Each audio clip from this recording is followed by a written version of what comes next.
Good morning, VIPs. It's Susan, and it's Saturday, and I know you guys never get me on a Saturday. We actually have a sick kiddo here, actually number 2 out of 3, so I figured I might as well get some work done since we're kind of homebound today. So Facebook Live is not working for me either. I don't know why. So I thought I'd hop on and just do old-fashioned recording. So I wanted to talk to you guys this morning about planning for the calendar season. A lot of you have heard my training before and on this particular topic, but since we have some new people, wanted to just kind of share in the group. Plus, it's always good to kind of start afresh each catalog season. So this is kind of what I do. Like I said, when I do my business, I don't work month to month. I kind of do a big overview of the whole catalog season.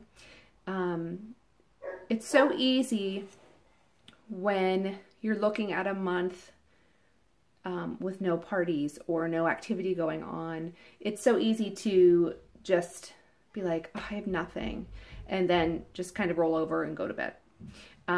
This way it kind of sparks me to see the bigger picture and say, wow, I do have stuff going on, and then also to fill in where I think I need to. So I wanted to show you my brainstorming. So I did not do August. Our catalog runs August to the end of January.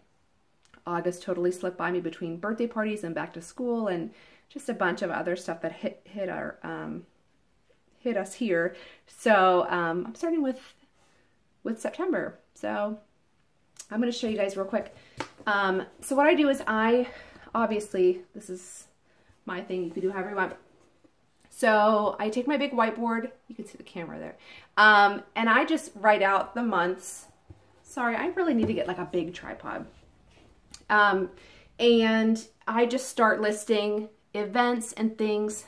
Sorry, this is like the worst angle.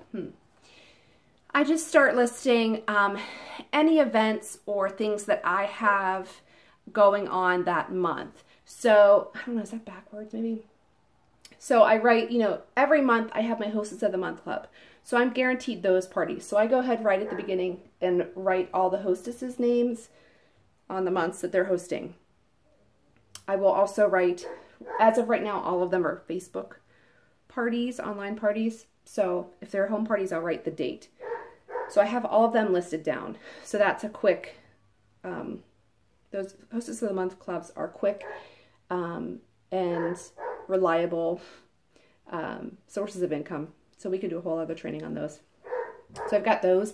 Any vendor events, I'll list those with the date. So I've got one September, and I think I've got a paddle party November. That's a vendor event. Another one here. So I write those down.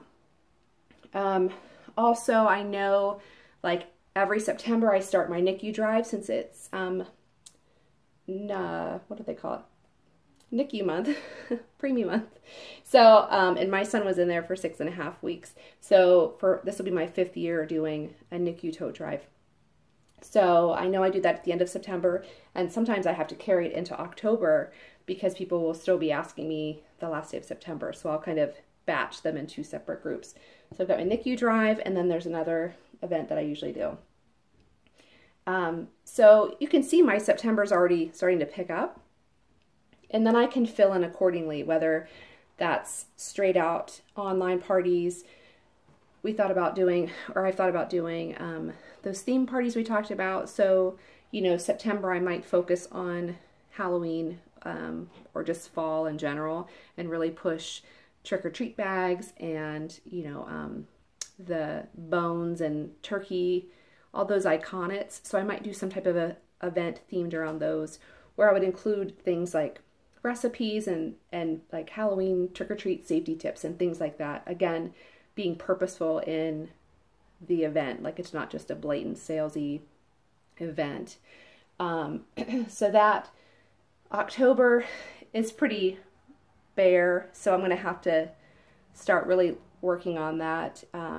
Again, if I do the theme things every month like we talked about, that might be a good time to focus on travel during the holidays and maybe, you know, like potlucks and things like that. So that might be a good idea for October. Anyway, you see my whole gist. I'm blabbering here. So November, I get into, that's when I do my turkey trots.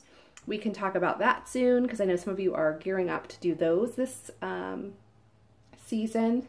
It's just a great way to really expand your customer base and hopefully get at least 1,200 in sales for that month.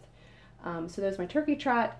I have my annual Gift-a-Palooza, which is my hostess appreciation. That's always a big ticket thing for me. And that usually spills into December for sales as well. I kind of carry over both. In December, I did a final turkey trot, but I think I called it Santa's Helper or Snowflake Shuffle or something like that. I had another round of that. And then we always have product premiere. So I basically just plug in every possible 31 thing that we have going on my calendar, and then I can kind of fill in the blanks. So if I know, you know, in November or December, I'm probably going to do something where they're going to get a discount or, you know, some type of sale. So I can write that on.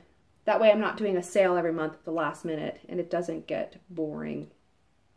And then I also have on my big to-do just stuff that I know I do every month. So, you know, now we have monthly team Zooms the third Wednesday of the month, team Zooms, 9 o'clock. So we have those, my shout outs on Facebook, and I need to start doing my newsletter again. That's monthly.